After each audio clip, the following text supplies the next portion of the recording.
There's tobacco and marijuana in there. That's all it is. For Germany, for Europe, and for the world.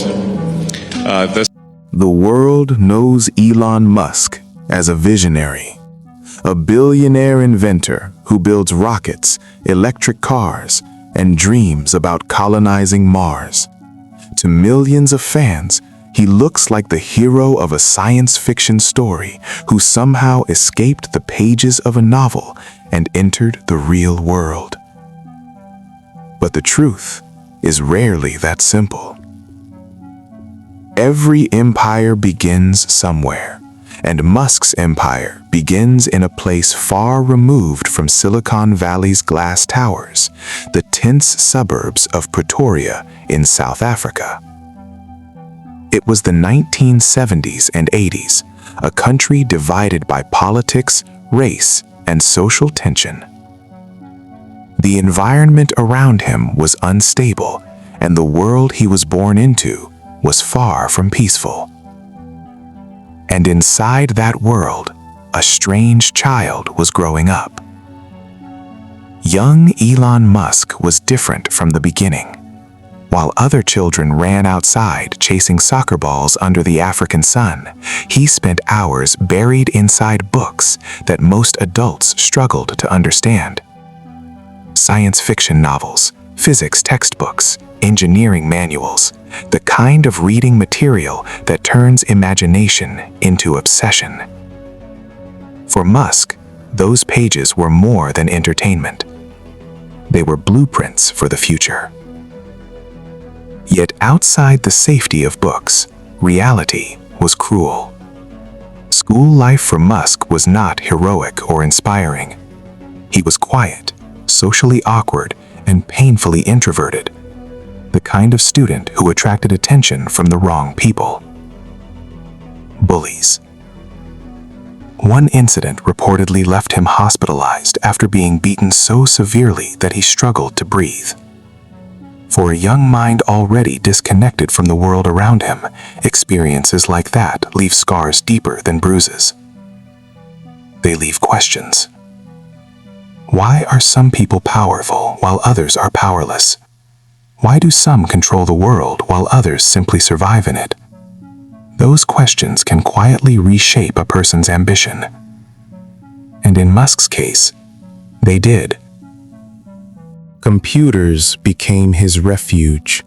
Machines followed logic, and logic never betrayed him. In the quiet glow of a screen, he discovered a world where intelligence could dominate everything else.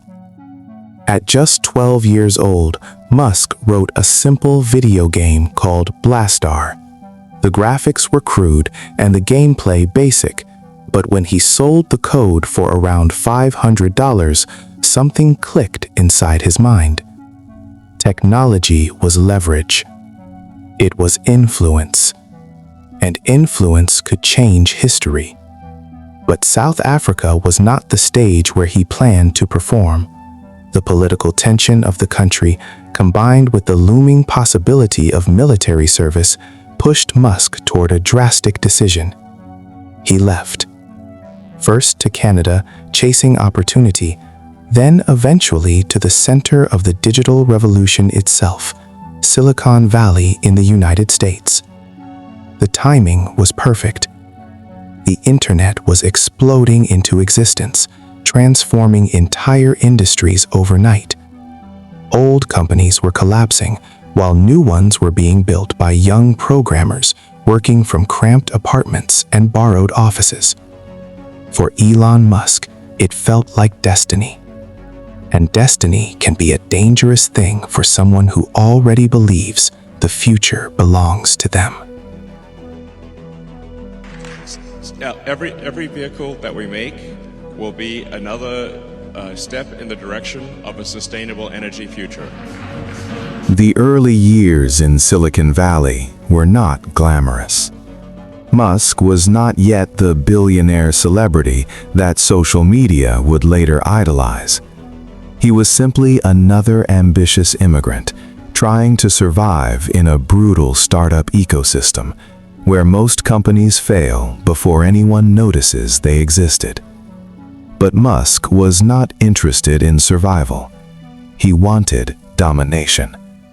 His first real success came with Zip2, a company designed to help newspapers adapt to the internet age.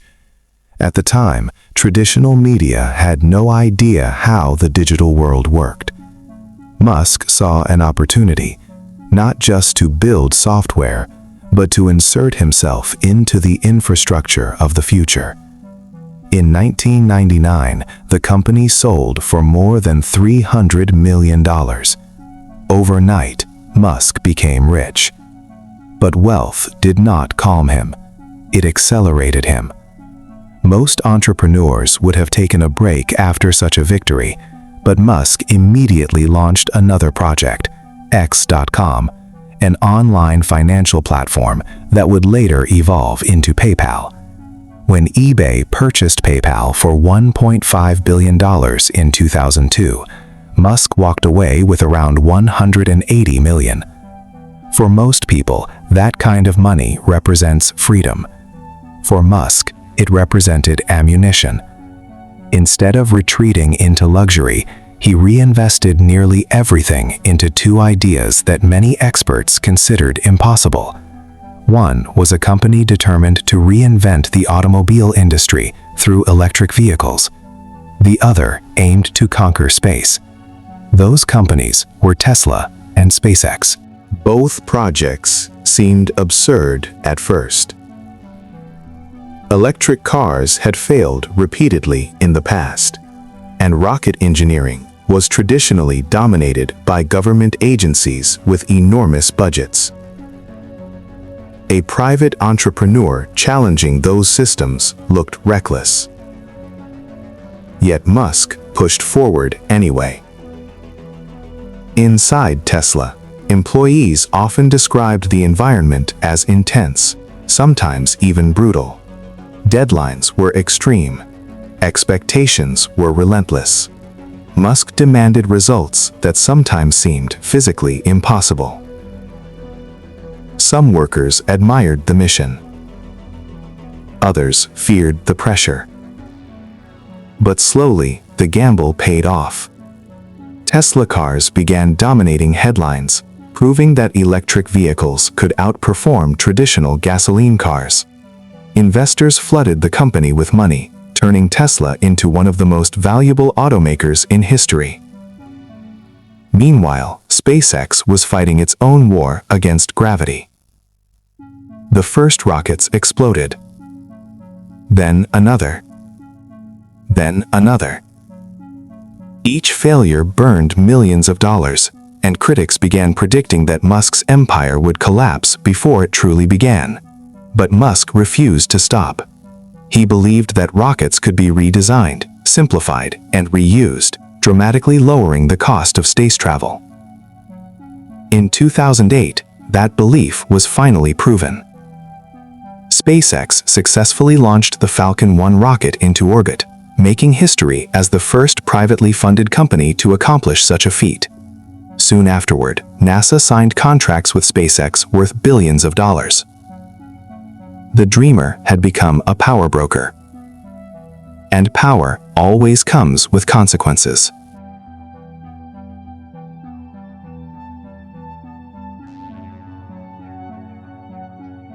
People have called you the real Tony Stark. Okay, you've got your finger in so many different advanced technologies. As I said, SpaceX, Tesla, now you've got Solar City and the solar pack that people put in their houses. Today, Elon Musk occupies a position unlike almost any individual in modern history. He is not a president or a military leader, yet his influence stretches across industries that shape the future of humanity itself. Cars, space travel, artificial intelligence, even the human brain. Through Tesla, Musk has accelerated the world's transition toward electric vehicles, forcing traditional automakers to abandon gasoline technology faster than many expected. Entire governments have begun restructuring policies around the electric revolution that Tesla helped ignite. But the road to progress is rarely peaceful. Musk's leadership style has been criticized as ruthless. Former employees have described sleepless nights, impossible expectations, and a corporate culture driven by the belief that failure simply isn't allowed. For Musk, speed matters more than comfort. Innovation, in his mind, requires pressure and sometimes destruction. Meanwhile, SpaceX continues pushing toward an even more radical goal: colonizing Mars. Musk believes humanity must become a multiplanetary species in order to survive long-term threats such as climate collapse, nuclear war, or runaway artificial intelligence. To him, Mars is not just a dream. It is insurance for civilization. Yet critics question the philosophy behind that mission. Some argue that investing billions into leaving Earth may distract humanity from fixing the problems on the planet we already have. And that tension defines Musk's legacy. A visionary trying to save the future, or a billionaire reshaping it according to his own ambitions. The contradictions don't stop there. Through his acquisition of X, Twitter, Musk now controls one of the most influential communication platforms in the world. A single tweet from him can influence markets, politics, and global conversations within minutes. Few individuals in history have held such a strange combination of technological, economic, and cultural power. And that power raises a question humanity has faced many times before. When one person moves fast enough to reshape the future, who decides whether that future is safe? Elon Musk may see himself as the architect of humanity's next chapter, the man who pushes civilization beyond the limits of Earth itself. But history rarely remembers ambition alone.